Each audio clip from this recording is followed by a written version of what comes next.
आज हम बात कर रहे हैं ओलिगोपोली मार्केट यानी अल्पाधिकार बाजार की।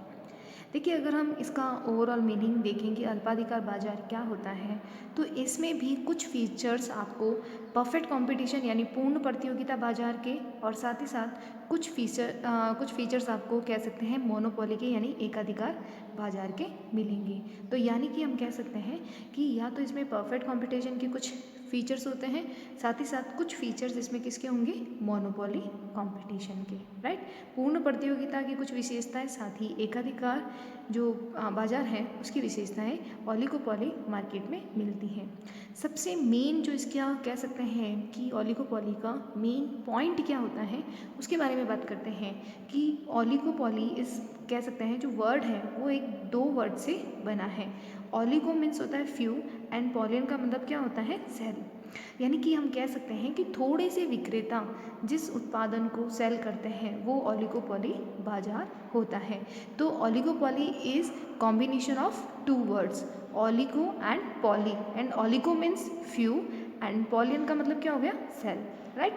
तो ये होता है कि फ्यू विक्रेता, ध्यान रखिएगा सबसे मेन फीचर इसका होता है कि थोड़े विक्रेता ही उस वस्तु को बाजार में बेचते हैं, राइट। तो चलिए बात करते हैं, ओलिगोपोली का मतलब हो गया फ्यू सेलर्स, क्लियर है। इसके बारे में कुछ इंफॉर्मेशन देखते हैं। Oligopoly is that of the imperfect competition in which a particular commodity is produced by few firms only. Those products are either homogeneous or are close substitution. देखिए, हम कह सकते हैं कि ये जो ओलिगोपोली जो बाजार है, ओलिगोपोली या कह सकते हैं अल्पाधिकार जो बाजार है, वो एक ऐसा रूप है, ऐसा बाजार का ऐसा कह सकते हैं ऐसा कंसेप्ट है जो बताता हमें कि थोड़ी सी फर्म, यहाँ पे कितने होंगे, जो कुछ फर्म्स होगी, जो थोड़ी सी फर्म्स होगी वो क्या करेगी कि ऐसी वस्तुओं का उत्पादन करेगी कि या तो वो समान वस्तु हो यानी कि होमोजेनियस प्रोडक्ट हो, या फिर वो निकट प्रतिस्थापन वस्तु हो यानी कि वो एक समान होगी या तो, या फिर क्लोज सब्स्टिट्यूशन होगी। क्लोज सब्स्टिट्यूशन का मतलब आपने इम्परफेक्ट कंपटीशन में भी देखा था, जो कि थोड़ा सा ब्रांड से या फिर पैकेजिंग या ट्रेडमार्क से डिफरेंट हो जाता है, क्लियर है। तो यानी कि इम्परफेक्ट कंपटीशन ओलिगोपोली हम कह सकते हैं कि एक ऐसे इम्परफेक्ट कंपटीशन की बात करता है जिसमें कुछ फर्म्स होती हैं जो कि ऐसे प्रोडक्ट को बनाती हैं जो या तो एक समान होगा या फिर उसके निकट प्रतिस्थापन वाला होगा, ठीक है। तो इसमें जो एग्जाम्पल आएंगे वो आएंगे आपका iron, steel, cement and heavy tools etcetera. इसमें जो भी फर्म्स आती हैं वो बहुत ज़्यादा कैपिटल फंड की लगी होती है, बहुत ज़्यादा कैपिटल फंड उनका लगा होता है, बहुत ज़्यादा पूंजी लगी होती हैं। जैसे आप देखते हैं आयरन का फर्म्स हो गया, या स्टील का हो गया, या सीमेंट का हो गया, या हैवी टूल्स हैं, ये सारे एग्जाम्पल हैं ओलिगोपोली मार्केट के। तो जो ओलिगोपोली फर्म्स होती हैं उसमें अगर आप देखते हैं कि सीमेंट का अगर हम एग्जाम्पल लें तो सीमेंट की जो फर्म्स होती हैं उनका आपस में क्या रहता है, बहुत ज़्यादा कॉम्पिटिशन रहता है, ठीक है। तो आप देखते हैं कि जब एक प्राइस अपना डाउन करती हैं तो दूसरा भी उसके अकॉर्डिंग थोड़ा सा प्राइस में चेंजेस करती हैं। अगर वो दूसरी फर्म अगर प्राइस में चेंजेस नहीं करती हैं तो वो उस कंपटीशन में पीछे चली जाएगी। तो कहने का मतलब है कि ओलिगोपोली मार्केट कैसा हो गया जहाँ पे या तो एक समान वस्तुएं होंगी या निकट वस्तुओं का उत्पादन किया जाएगा, और जो फर्म्स होगी वो थोड़ी मात्रा में रहेगी यानी फ्यू फर्म्स रहेगी, ठीक है। तो ये इसका हम कह सकते हैं मेन पॉइंट है। इसके लिए हमने एक डेफिनेशन ली है, लेफ्ट विच की डेफिनेशन। तो प्रोफेसर जो लेफ्ट विच थे उन्होंने क्या डेफिनेशन दी है, those condition of market are known as condition of oligopoly in which the number of seller is so low and one's action are important for others. देखिए, Leftwich की definition क्या कह रही है कि बाजार की वो सिचुएशन, बाजार की वो दशा जो अल्पाधिकार की दशा कहलाएगी, यानी हम कह सकते हैं कि बाजार की ऐसी सिचुएशन, ऐसी स्थिति जिसमें हम कह सकते हैं कि वो अल्पाधिकार है या नहीं, तो वहाँ पे थोड़ी सी संख्या में क्या पाए जाएंगे, सेलर पाए जाएंगे, यानी कि बहुत कम सेलर, बहुत ज़्यादा जो विक्रेता रहेंगे वो बहुत कम रहेंगे, और एक की क्रिया दूसरे के लिए महत्वपूर्ण होगी।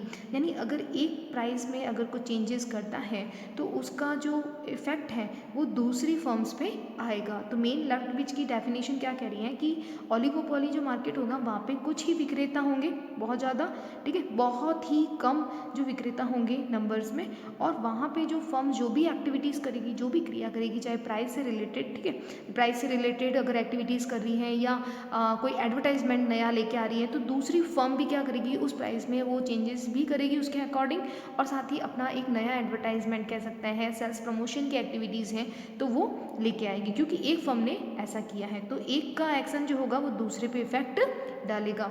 ये डेफिनेशन थी आपके प्रोफेसर लेफ्टविच की। उस तरह से बहुत सी डेफिनेशन दी अलग अलग इकोनॉमिस्ट ने।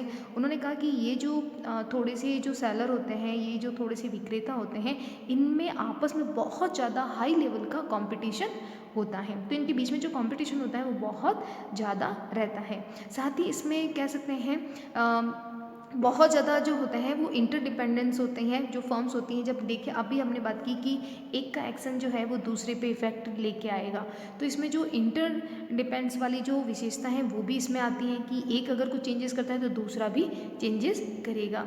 जैसे फॉर एग्जांपल अगर हम बात करें कोको कोला या पेप्सी की, तो ये भी एक ओलिगोपोली फर्म्स हैं, ठीक है। ये सॉफ्ट ड्रिंक मार्केट का है, जिसमें आपने देखा कि अगर कोको कोला अपनी प्राइस में अगर कुछ चेंजेस करता है या समर में अगर कोई एडवर्टाइजमेंट नया लेके आता है, तो साथ ही साथ उसी तरह से पेप्सी का भी आप देखेंगे जो एडवर्टाइजमेंट है वो नया आने लगेगा। तो ये जो एग्जाम्पल्स होते हैं ये किसके हैं, ओलिगोपोली मार्केट के, और ये सॉफ्ट ड्रिंक मार्केट होता है, ठीक है। उसी तरह से आपने एयरलाइंस का एग्जाम्पल देख सकते हैं कि एयरलाइंस में आप देखते हैं कि अगर एक का प्राइस थोड़ा कम होता है तो दूसरा भी अपने प्राइस को क्या करता है, थोड़ा सा चेंजेस करता है। तो इट मीन्स क्या हो गया कि ये ओलिगोपोली मार्केट क्या होता है कि कुछ ही विक्रेता होंगे, बहुत कम होंगे। बात करते हैं फीचर्स ऑफ ओलिगोपोली, यानी कि जब अभी हमने जो मीनिंग देखा और डेफिनेशन देखी, उसमें ओलिगोपोली अल्पाधिकार बाजार की कुछ विशेषताएं सामने आती हैं। तो चलिए इस पर डिस्कस करते हैं। सबसे पहला है इसका point few seller. Few seller का मतलब क्या होता है, थोड़े से विक्रेता। फ्यू सेलर का मतलब क्या हो गया कि विक्रेता जो होंगे वो थोड़े से रहेंगे संख्या में, यानी कि अल्पाधिकार की जो सबसे मेन फीचर्स कह सकते हैं, सबसे बड़ी जो विशेषताएं हैं उसमें ये है कि इसमें जो उत्पादन करने वाला या जो विक्रेता होते हैं उनका जो है संख्या बहुत कम रहती है, यानी कि थोड़े से रहते हैं, लेकिन ये अपनी पूरी सप्लाई पे कंट्रोल करती हैं। यानी जो फर्म्स होती हैं उनका कंट्रोल रहता है सप्लाई पे। संख्या में तो ये कम है, लेकिन सप्लाई जो पूर्ति होती है उस पर क्या होता है, इनका नियंत्रण होता है। इस प्रकार हम कह सकते हैं कि जो भी उत्पादन करने में जो भी इंडस्ट्री है या फर्म्स हैं, उनका बहुत जल्दी से आपस में कह सकते हैं इफेक्ट है वो बहुत ज़्यादा आएगा। मतलब एक फर्म का दूसरे पे इफेक्ट जरूर आता है। अगर एक में कुछ चेंजेस आएगा तो दूसरा करेगा, चाहे क्यों, क्योंकि ये संख्या में बहुत कम होते हैं, राइट। सेकंड बात करते हैं जो सबसे इंपॉर्टेंट फीचर्स है सेकंड नंबर का, homogeneous and differentiate product. Homogeneous का मतलब क्या होता है, समान, समरूप कह सकते हैं इसे हम। होमोजेनियस का मतलब समरूप, और दूसरा होता है आप कह सकते हैं विविध वस्तु, यानी कि समरूप वस्तु भी होती हैं, साथ ही इसमें डिफरेंशिएट कह सकते हैं कमोडिटीज़ भी होती हैं या प्रोडक्ट होता है। समरूप का मतलब होता है कि एक ही समान, मतलब थोड़ी सी फर्म्स हैं वो एक जैसी वस्तु को बेच रही हैं, ठीक है। तो जैसे फॉर एग्जांपल लेते हैं, इसमें स्टील है, सीमेंट है, एल्यूमिनियम है, तो ये एग्जांपल होते हैं होमोजेनियस प्रोडक्ट वाली ओलिगोपोली मार्केट की, ठीक है। तो होमोजेनियस वाली में क्या होगा, होमोजेनियस ओलिगोपोली किसे कहेंगे, जो एक समान वस्तुओं को बेचे। तो ठीक है, ऐसी फर्म एक समान वस्तु को बेचती हैं, इसे हम होमोजेनियस ओलिगोपोली भी बोल सकते हैं। साथ ही इसे हम प्योर ओलिगोपोली भी बोल सकते हैं। प्योर का मतलब क्या हो गया, शुद्ध अल्पाधिकार, राइट। तो होमोजेनियस प्रोडक्ट जो बेचेगी फर्म्स, यानी कि एक ऐसा बाजार जहाँ पे जो फर्म्स हैं, जो थोड़ी सी फर्म्स हैं, वो एक जैसे सामान को बेच रही हैं, और वो एक जैसे सामान का मतलब है कि सारा का सारा सामान है वो एक जैसा ही उनका होता है उन फर्म्स का। जैसे सीमेंट है, स्टील है, एल्यूमिनियम, तो इन जो ओलिगोपोली है उनको क्या बोलेंगे, प्योर ओलिगोपोली, ठीक है। साथ ही सेकंड क्या है, डिफरेंशिएट प्रोडक्ट। डिफरेंशिएट का प्रोडक्ट का मतलब क्या है, जिसमें थोड़ा सा डिफरेंट होता है, जिसे हम कह सकते हैं कि थोड़ा सा उसमें अंतर रहता है, ठीक है। तो इस तरह के मार्केट को हम क्या कह सकते हैं, डिफरेंशिएट ओलिगोपोली कह सकते हैं, जो थोड़ा सा अलग होता है। इसे हम इम्परफेक्ट ओलिगोपोली भी बोल सकते हैं, क्योंकि इम्परफेक्ट मार्केट में हम लोगों ने देखा कि इम्परफेक्ट कंपटीशन मार्केट में भी क्या होता है कि थोड़ी सी वस्तु डिफरेंट होती है, चाहे वो ब्रांड से हो, पैकेजिंग हो या उसका लेबलिंग हो, तो वो डिफरेंट होती हैं एक दूसरे से। तो उसी तरह से डिफरेंशिएट प्रोडक्ट का मतलब क्या हो गया कि जो ऐसा बाजार जो कि थोड़ी सी वस्तु जो है वो अलग बेचता है, यानी कि जो उनकी वस्तु जो होती है वो आपस में अलग होती हैं, तो वो डिफरेंशिएट प्रोडक्ट होगा। इसका एग्जांपल देखिए, इसका एग्जांपल क्या हो सकता है, जैसे कार हम ले सकते हैं। जैसे आप देखते हैं मारुति जो 100 है, मारुति कंपनीज होगी उनका अलग आएगा, ठीक है।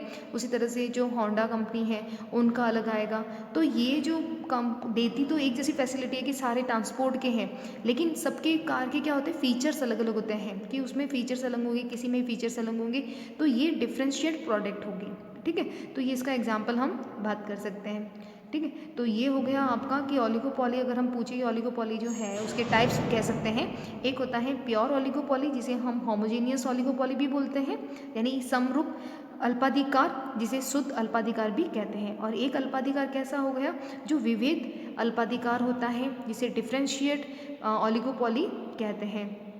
तो ये आपके क्लियर होना चाहिए कि डिफरेंशिएट या इसे हम इम्परफेक्ट ओलिगोपोली भी कहते हैं। इम्परफेक्ट ओलिगोपोली क्यों कहते हैं, इसकी एक विशेषता है, क्योंकि इम्परफेक्ट में भी डिफरेंशिएट प्रोडक्ट होते हैं। तो ये आपको क्लियर हुआ होगा दोनों चीज़, ठीक है। अब बात करते हैं थर्ड फीचर्स की, इंटरडिपेंडेंस। इंटरडिपेंडेंस का मतलब होता है आपस में निर्भर करती है या परस्पर निर्भरता। क्या हो गया, इंटरडिपेंडेंस का मतलब परस्पर निर्भरता।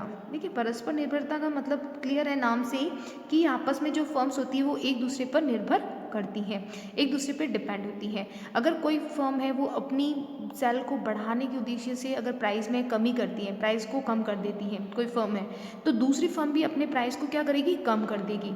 और अगर वो ऐसा नहीं करती है तो उसको लॉस होता है, क्योंकि सारे जो कस्टमर्स हैं उस फर्म्स के पास चले जाएंगे जिसने प्राइस को कम किया है।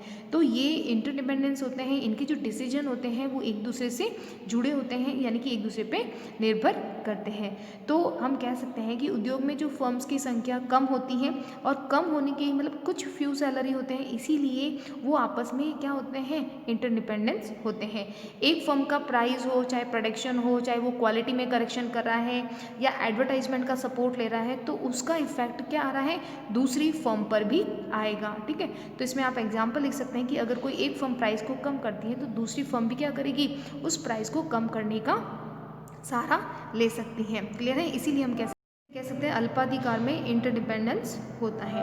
नेक्स्ट है advertising and sales promotion. Advertisement और सेल्स प्रमोशन का मतलब क्या हो गया, एडवर्टाइजमेंट का मतलब क्या हो गया, विज्ञापन देना, ठीक है। और सेल्स प्रमोशन में वो सारी एक्टिविटीज़ आती हैं जिसमें आप देखते हैं कि कुछ फ्री होते हैं, या आप देखते हैं कि कुछ डिज़ाइंस होती हैं उसमें अलग होती हैं, फ्री एक के ऊपर एक फ्री होता है, ठीक है। तो ये सारी स्कीम्स होती हैं वो किस में आएगी, डिस्काउंट देना, फैसिलिटी, कूपन फैसिलिटी, ये सारी सेल्स प्रमोशन विक्रय संवर्धन की क्रिया कहलाएगी। तो एडवर्टाइजमेंट को हम क्या कह सकते हैं, विज्ञापन कह सकते हैं, ठीक है। विज्ञापन से हम बहुत ज़्यादा लोगों तक पहुंच सकते हैं, ठीक है। और साथ ही दूसरी कौन सी हो गई आपकी, विक्रय संवर्धन। विक्रय संवर्धन में वो सारी एक्टिविटीज आती है जो सेल्स को बढ़ाने के लिए की जाती है, ठीक है। इसमें एक इम्पॉर्टेंट चीज़ आपको याद रखनी है कि जो प्रोफेसर बारमोल थे उन्होंने कहा कि जो अल्पाधिकार है, वो अल्पाधिकार में हम कह सकते हैं जो एडवर्टाइजमेंट है वो जीवन मृत्यु का प्रश्न बन जाता है, यानी कि आपको इतना हाई लेवल का जो कंपटीशन उनके बीच में होता है एडवर्टाइजमेंट को और उसको लेकर, कि बहुत ज़्यादा जो कंपटीशन कह सकते हैं कि जो बहुत ज़्यादा हाई लेवल की एडवर्टाइजमेंट के लिए माना गया आपस में, तो वो कौन सा होता है, ओलिगोपोली मार्केट होता है। क्लियर है। तो इसमें देखते हैं कि जो अल्पाधिकार होता है, अल्पाधिकार के अंदर जो विक्रेता होते हैं वो विज्ञापन और विक्रय संवर्धन की क्रियाओं का बहुत ज़्यादा यूज़ करते हैं और बहुत ज़्यादा एक्सपेंसेस करते हैं, यानी बहुत ज़्यादा खर्च करते हैं। जो फर्म्स कह सकती हैं कि एडवर्टाइजमेंट का और सेल्स प्रमोशन का सहारा लेती हैं कोई फर्म, तो दूसरी फर्म भी उसको देख के क्या करेगा, एडवर्टाइजमेंट और सेल्स प्रमोशन की एक्टिविटीज़ का सहारा लेगी। अगर वो ऐसा नहीं करेगी तो वो कॉम्पिटिशन से पीछे हो जाएगी, और जिस कह सकते हैं जिस फर्म ने एडवर्टाइजमेंट और सेल्स प्रमोशन एक्टिविटीज़ का सपोर्ट लिया है वो फर्म सारे प्रोडक्ट को मार्केट में सेल कर देगी। इसीलिए बहुत इंपॉर्टेंट होता है कि ये यहाँ पे जो एडवर्टाइजमेंट और सेल्स प्रमोशन वाली एक्टिविटीज़। क्लियर है आपको? नेक्स्ट पॉइंट है राइवलरी या कंपटीशन। राइवलरी या कंपटीशन का मतलब क्या हो गया कि अल्पाधिकार बाजार, अभी हमने बात की, बहुत ज़्यादा बीच में क्या होता है, फर्म्स में कंपटीशन रहता है। तो कुछ फर्म्स क्या करती हैं, एक संगठन बना लेती हैं। कुछ फर्म क्या करेगी, एक संगठन बना लेगी, ठीक है। अब वो क्या करेंगी, प्राइस को जो है वो चेंजेस करेगी और इसके साथ जो दूसरी फर्म्स होंगी उनके साथ बहुत उनका कंपटीशन होने लगेगा, बहुत ज़्यादा उनमें कह सकते हैं संघर्ष होने लगेगा। तो इस तरह से जो ओलिगोपोली का बाजार का जो वातावरण होता है, इन्वायरमेंट होता है, वो बहुत ज़्यादा अनसर्टन हो जाता है। अनसर्टन का मतलब क्यों होता है, क्योंकि कुछ फर्म्स तो यहाँ पे एक ग्रुप बना लेती हैं, ठीक है, और दूसरी फर्म्स के साथ में वो क्या करती हैं, कंपटीशन करती हैं, संघर्ष करती हैं। तो इसलिए वहाँ पे जो ओलिगोपोली का जो कह सकते हैं बाजार का जो वातावरण होता है उसमें बहुत ज़्यादा अनिश्चितता या अनसर्टनिटी आ जाती है, ठीक है, क्योंकि हाई लेवल का कंपटीशन यहाँ पे होता है। नेक्स्ट बात करते हैं प्राइस रिजिडिटी या हम कह सकते हैं इन फ्लेक्सिबिलिटी। जो प्राइस कीमत रहती है उसमें स्थिरता रहती है कुछ समय तक। अल्पाधिकार में हम कह सकते हैं, अल्पाधिकार बाजार में वस्तुओं की जो प्राइस रहती है वो एक लेवल तक तो, एक स्तर तक तो क्या कह सकते हैं, काफ़ी समय तक तो वो एक जैसी बनी रहती है, ठीक है। और उस पर हम कह सकते हैं उस समय जब एक जैसी बनी रहती है तो उस पर डिमांड और सप्लाई का भी कोई इफेक्ट नहीं आता है। इन फ्लेक्सिबिलिटी का मतलब क्या होता है, जिसमें हम परिवर्तन नहीं कर सकते हैं, ठीक है, जिसमें परिवर्तित नहीं किया जा सकता है, क्योंकि यहाँ पे जो है वो डिमांड और सप्लाई में भी अगर आपकी चेंज आ रहा है, कम ज़्यादा हो रही है, तो उसको भी हम कह सकते हैं यहाँ पे इफेक्ट नहीं होगा, क्योंकि अल्पाधिकार बाजार में जो फर्म्स होती हैं उनका कुछ संगठन होता है तो वो प्राइस में स्टेबिलिटी लेके आ जाती हैं, ठीक है। अब बात करते हैं अनसर्टेनिटी डिमांड का, सबसे मेन है ये। अनसर्टेनिटी डिमांड कर्व का मतलब हो गया है यहाँ का जो मांग वक्र होता है वो अनिश्चित होता है। अनिश्चित क्यों होता है, क्योंकि जैसे एक फर्म ने अपना प्राइस बढ़ाया तो दूसरी फर्म उस प्राइस को बढ़ाएगी या नहीं बढ़ाएगी, इसमें बिल्कुल अनिश्चितता रहती है, ठीक है। तो इसीलिए यहाँ का जो डिमांड कर्व रहता है उसमें अनसर्टेनिटी रहती है। तो मेन कारण क्या है कि जो ओलिगोपोली मार्केट होता है वहाँ का जो डिमांड कर्व होता है, मांग वक्र होता है, वो अनिश्चित होता है। इसका मेन कारण ये है कि जब प्राइस को डिटर्मिनेशन करती हैं कोई फर्म्स, तो आपस में जो फर्म्स का डिटर्मिनेशंस होता है या खुद डिटरमाइन करती हैं, उसका निर्धारण करती हैं, तो नेक्स्ट जो भी फर्म्स होती हैं दूसरी, उनकी प्रतिक्रियाओं का, उनकी एक्टिविटी का कुछ पता नहीं होता है, इसीलिए यहाँ का मांग वक्र अनिश्चित होगा।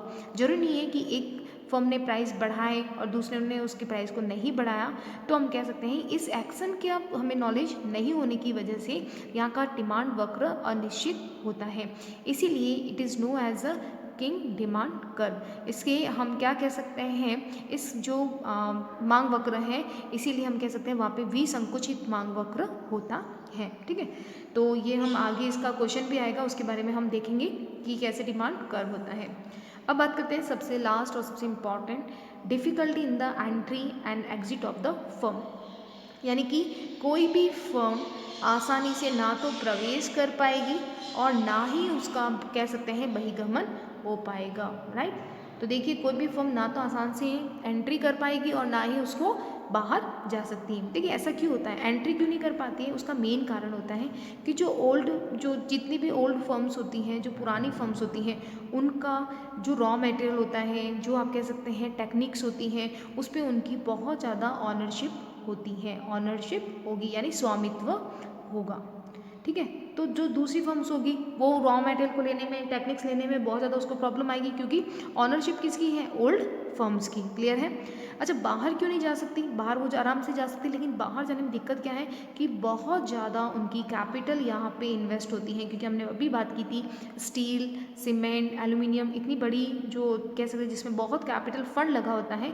तो इसी तरह से हम कह सकते हैं कि कोई भी फर्म आसानी से एग्जिट क्यों नहीं होती है, बाहर क्यों नहीं जा सकती, क्योंकि कैपिटल स्ट्रक्चर उनका बहुत ज़्यादा बड़ा होता है, इस तरह से वो नहीं जा पाती। ठीक है, तो हम कह सकते हैं फर्म का जो साइज़ होता है, आकार होता है, वो ज़्यादा हो सकता है, कैपिटल बहुत ज़्यादा इन्वेस्ट होती है, इसीलिए फर्म जो है वो एग्जिट नहीं हो पाती। और एंटर जो है वो मेन कारण क्या बताया कि जो पुरानी फर्म्स होती हैं, जो पहले की हैं, उनका रॉ मटेरियल पे कह सकते हैं फर्म्स का बहुत ज़्यादा ऑनरशिप होती है और वो अपना पैटेंट करा देती हैं, ट्रेडमार्क है उसे सेफ्टी करा लेती है। तो जो नई फर्म्स आएगी उसको कह सकते हैं आने का मौका ही नहीं मिलेगा और वो सबसे बड़ी बात ज़्यादा कैपिटल होगी तभी वो एंटर कर पाएगी। तो ये थे कुछ फीचर्स जो कि हमने ओलिगोपॉली के बारे में डिस्कस किए थे। ओके।